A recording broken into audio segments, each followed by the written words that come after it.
I'm going to back to a normal video now. I'm going to show you something there. I was showing you in the video, you might not have seen it on these. These had horrible injector pin marks, so I've sanded them flush down. But the problem is they go in here, and this is what I'm looking at the instructions. There is slight movement, or should I say put it that way. Put it in.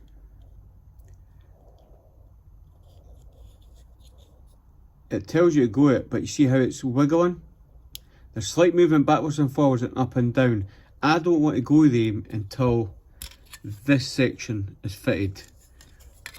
So when that goes in there, I'd rather put that on first than go this and see how I can push that back. It's easier to fill that gap than trying to fill a gap here. The other thing I've noticed is, look at these sink marks right there. If you're doing this kit, don't expect it to be perfect. You see it there. And it must be something to do with this, the sink marks in here. There's sink marks there. That probably, you see it there, right there. So they're quite bad. So if you're doing this kit and you won't make it perfect, I think you're going to have to fill them in, because that is definitely, it goes down. And I can't see that being, that's what the plane is, because nah, that's sink marks. So that was my wee tip if you're ever doing this kit. So here we go.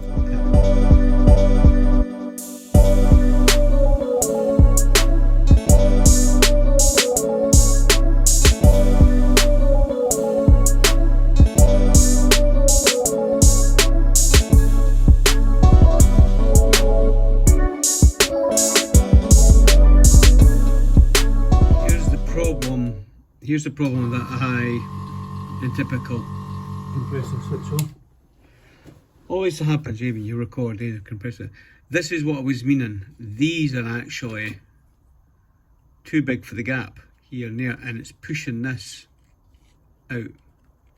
And that's why it's got a huge gap in it. So I'm going to have to take them out and reduce the width for here. See how it's, there you go, step. So I'm going to have to cut, reduce it like that, so it's smaller, so it's not pushing this bit back. They do click in, but if you glued them in place and try to fit them, you might say, oh, this is no fitting, but then you're going to have to see how one's higher than the other. So I'm going to cut there. I'd rather fit that into that wee space than try and get this or this to match that. So that's my theory. The part for that went okay. What I was doing is, in the video you'll see me, I was rubbing down the shim, the back there, so that's more, as you can see, it's more in line now. That had a step in it both sides. And what I do after I glue, I get the Tamiya 2000 paper, and because it's soft plastic, you can rub it down and smooth it all nice and smooth, ready for your primer. Because a smoother job in here is a better primer job. So I'm going to have to fix all this. This will not take long. Fix all this, put a wee bit of nose weight in it, a bolt or something like that, and try and get this a wee bit better aligned. I have knocked off all the bits. I knew it would happen. There was bits here and there and there. That one is fragile.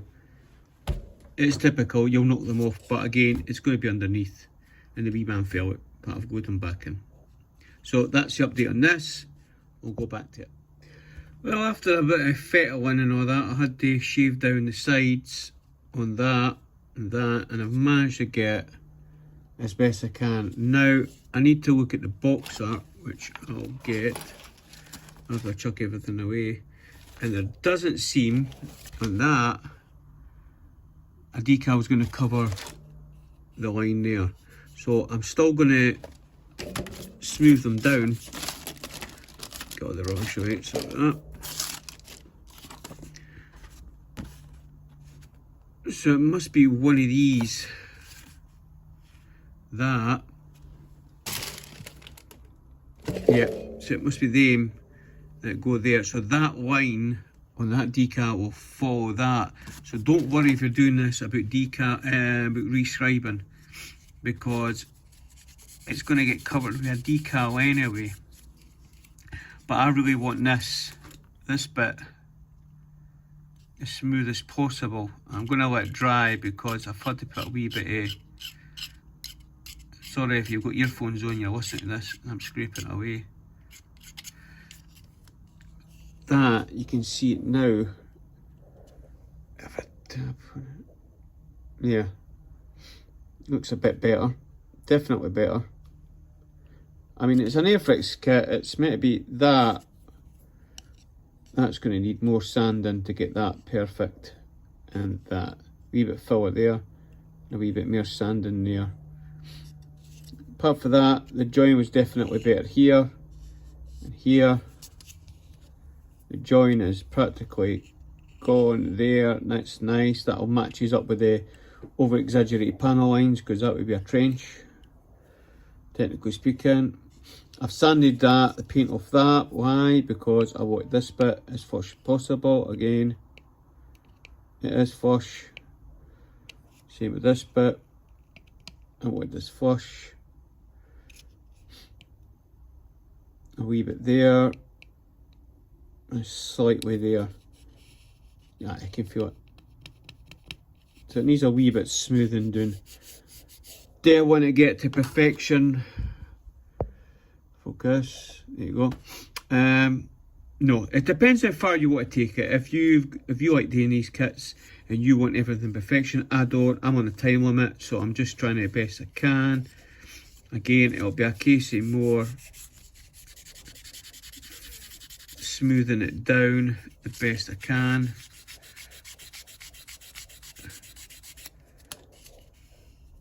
Again, there is a wee bit of ridge, but to be fair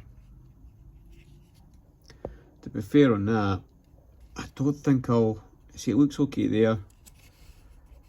To the finger you can feel a wee, you can hear it, not so much this side. That's the panel line. I don't think I'll go any further because it looks actually quite nice and I didn't want to take all the, what's it called, detail away. I will sand it smooth. There's a wee fingerprint mark there. I need to buff it. Probably use this.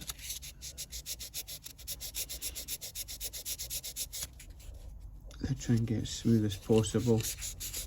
I do like to use the Tamiya sponges because you can get up to 2,000, 3,000, I think it's 4,000. I have got micro mesh.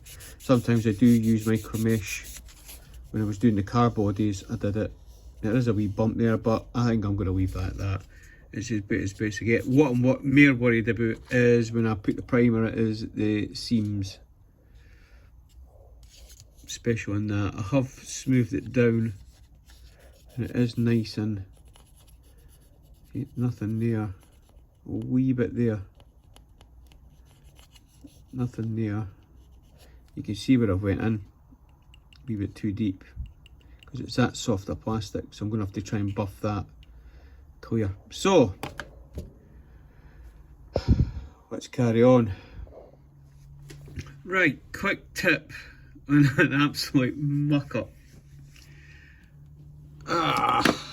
This is a total amateur hour. So this is a video of warts and all. Amateur hour, amateur. What's the first thing you do? Read your instructions. What did I do? No, got too ahead of myself. So if you're a beginner, you'll be listening to that.